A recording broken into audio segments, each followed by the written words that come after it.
नमस्कार। आपण मानक विष्णुप्रिया किचन को बहुत बहुत स्वागत जनाऊँगी। आज मु आंब खटार रेसिपी नहीं आसी। यही आंब खटा खाइबा को बहुत ही बढ़िया लगी थाए। मु यही आंब खटा को बिना पियाज रसुण रे तैयारी करके देखेबी, जहा द्वारा कि आपण माने जे कोनोसी ओसा बर और पूजा पर्व रे मध्य खाइ परिबे। तबे चलंतु स्टार्ट करिबा आजिर रेसिपी।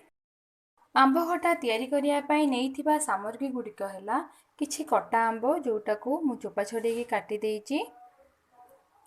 एठी मु गुड़रे करूछि, आपन चाहिले चीनी रे करि परिबे। गोटे चामच कॉर्नफ्लोर, नून, हल्दी गुंड, पंच फुटण, लंका गुंडी, एठी जीरा लंका गुंडी, एठी क्रॉस हेथिबा हाफ चामच अदा, हेंगु, गोटे सुखिला लंका, दीटा मझिरु चिरिकी रखिथिबा कंचा लंका एवं किछि फ्रेश भूसंग पत्र। गोटे कढ़ई बसई, कढ़ई गरम हेले 2 चामच रिफाइन ऑयल देबी। एबे गोटे सुखिला लंका, दीटा कंचा लंका और हाफ चामच पंच फुटण फुटेबी। फुटण आमर फुटिले क्रश करी रखिथिबा अदा को पकेइदेबी। अदा को किसी सेकेंड फ्राए कर सारा परे रखिथिबा फ्रेश भूसंग पत्र को पकेइदेबा।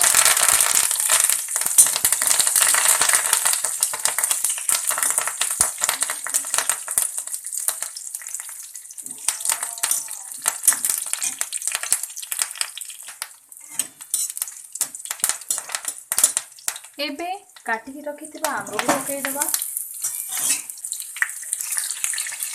आंब पकई किसी गुड़े दबा। एबे स्वाद अनुजाई नून पकेइदेबा, हाफ चामच हल्दी पाउडर, हाफ चामच लंका पाउडर एवं गुड़ को पकेइदेबे। गुड़ आपण जेतिकी मीठा पसंद करती से हिसाब रे गुड़ देबे।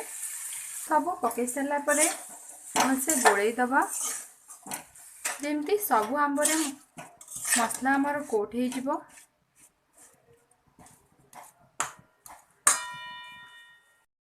एबे कवर करी आंब को सॉफ्ट हवा को छाड़िबा। गैस रो फ्लेम आमे स्लो मीडियम रखिबा।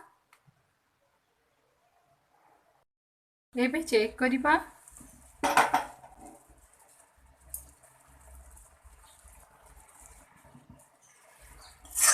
देखंतु गुड़ आमर पूरा मेल्ट हो गलानी, आंब मध्य सिझी गलानी।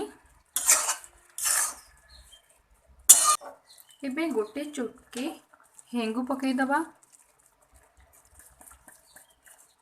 हेंगु पूरा ऑप्शनल, आपन जदि हेंगुर स्मेल भल लागे ताले हेंगु को ऐड करि परिबे, नले आकु स्किप करिबे।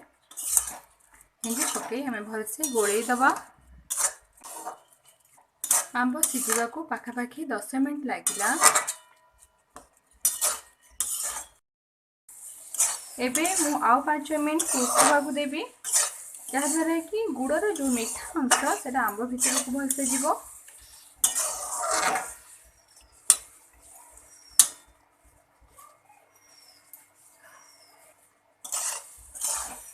एबे आउ 5 मिनिट हो गलानी। एठी देखि पारुथिबे गुड़र जो पानी थिला सबु मरिकी पूरा जेली टाइप रो हो जाइछि।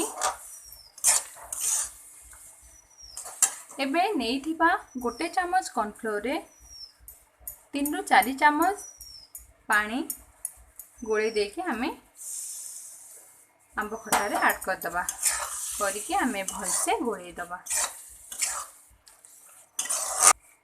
एबे मु आउ 2 मिनिट कुक होबा को छाड़ीबी, जहा द्वारा आउ टिके थिक हे जिवो।